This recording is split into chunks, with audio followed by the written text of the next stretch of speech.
আমি আজি কোচিং চেণ্টাৰৰ স্বত্বাধিকাৰৰ পৰা জানিব বিচাৰিম ইয়াত ধৰক কেনেকুৱা ধৰণৰ কোচিঙৰ ব্যৱস্থা কৰিছে আৰু কেইমহীয়া কোচিং কৰিব পাৰিব সকলোখিনি তথ্য জনাব। বৰ্তমান কোৰ্চ বুলি ক'লেতো আপোনাৰ কি হয় আমাৰ এতিয়া ওচৰত যিমানখিনি আমাৰ ভাল কোৰ্চ ক'বলৈ গ'লে যেনেকৈ আমাৰ গ্ৰাফিক্সৰ পৰা কোৰ্চখিনি যিখিনি আমাৰ নেটৱৰ্কিং হাৰ্ডৱেৰ নেটৱৰ্কিং বা ছফ্টৱেৰ ইঞ্জিনিয়াৰিং সেই কোৰ্চখিনি আমাৰ ইয়াত বৰ্তমান পাবলৈ অকণমান অসুবিধা হয়। সেয়েহে মানে আমি কি বিচাৰিছোঁ যাতে দূৰলৈ নোযোৱাকৈ ওচৰতে যদি আমাৰ কামখিনি হৈ যায় ধৰক যেনেকৈ এতিয়া কিবা এটা কোৰ্চ কৰিবৰ কাৰণে গ্ৰাফিক্সৰ কোৰ্চটো কৰিবৰ কাৰণে ধৰক দূৰ দূৰণিলৈ যাব লগা হয়, দূৰ দূৰণিলৈ নোযোৱাকৈ যাতে ইয়াতে আমাৰ বস্তুখিনি শিকিব পাৰে সেই সুবিধাৰ কাৰণে আমি মানে ইয়াত আৰু কেইমহীয়া কোৰ্চ হ'ব? কোৰ্চটো আমাৰ এতিয়া 6 মহীয়া থাকিব, এবছৰীয়া থাকিব। কোৰ্চ হিচাপত আমাৰ প্ৰাইচটো বেলেগ বেলেগ হ'ব।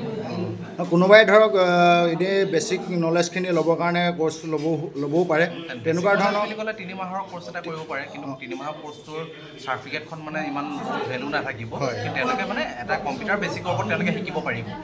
আৰু ফিজখিনি কেনেকুৱা ধৰণৰ হ'ব? ফিজখিনি মানে আমাৰ ইয়াত আমি বৰ্তমান যিখিনি নৰ্মেল কোৰ্চ হয় যেনেকৈ এবছৰীয়া ADCA কোৰ্চ বা DCA কোৰ্চ সেইখিনি আমি বৰ্তমান এডমিশ্যন আমি 1000 ৰাখিছোঁ, বাকী মন্থলি আমি 600কৈ ৰাখিছোঁ। যদি কোনোবাই গ্ৰুপত আহে ধৰক 4-5জন যদি লগতে আহে তেতিয়া আমি তেওঁলোকলৈ এটা ডিছকাউণ্ট আমাৰ পৰা পাম। আৰু খুব গুৰুত্বপূৰ্ণ এটা আপোনাক মই প্ৰশ্ন সুধিব বিচাৰিছোঁ, যিহেতুকে কম্পিউটাৰ কোচিং চেণ্টাৰ কোৰ্চ কৰাৰ পিছত যিখন চাৰ্টিফিকেট আপোনাৰ চৰকাৰী ইণ্টাৰভিউৰ কাৰণে জমা দিয়া হয় সেই চাৰ্টিফিকেটখন আপোনাৰ ইয়াৰ পৰা কোৰ্চ কৰি ওলাই যোৱাৰ পিছত সেই চাৰ্টিফিকেটখন চৰকাৰে একচেপ্ট কৰা চাৰ্টিফিকেট দিবনে আপোনালোকে কেনেকুৱা ধৰণৰ ব্যৱস্থা কৰিব? কাৰণ আমাৰ চাৰ্টিফিকেটখন MSME আমাৰ আণ্ডাৰ গভৰ্ণমেণ্টৰ আণ্ডাৰত আছে, গভৰ্ণমেণ্টৰ আণ্ডাৰত, সেইকাৰণে আমাৰ আৰু ISO প্লাছ IF আছে, সেইকাৰণে আমাৰ এনি গভৰ্ণমেণ্ট পৰ্টেল য'ত যায় আমাৰ গভৰ্ণমেণ্টে চবতে আমাৰ এইটো এপ্লিকেবল হ'ব। এনেকুৱা নহয় যে আমি ক'ৰবাত গভৰ্ণমেণ্টত ক'ৰবাত এপ্লাই কৰিব কেঞ্চেল হ'ব, তেনেকুৱা কাৰণে একো চিন্তা কৰিবলগীয়া কথা নাই, আমাৰ সেইটো ক্ষেত্ৰত একো অসুবিধা নহয়। ঠিক আছে, আপোনালোকে শুভেচ্ছা জনালোঁ, ধন্যবাদ।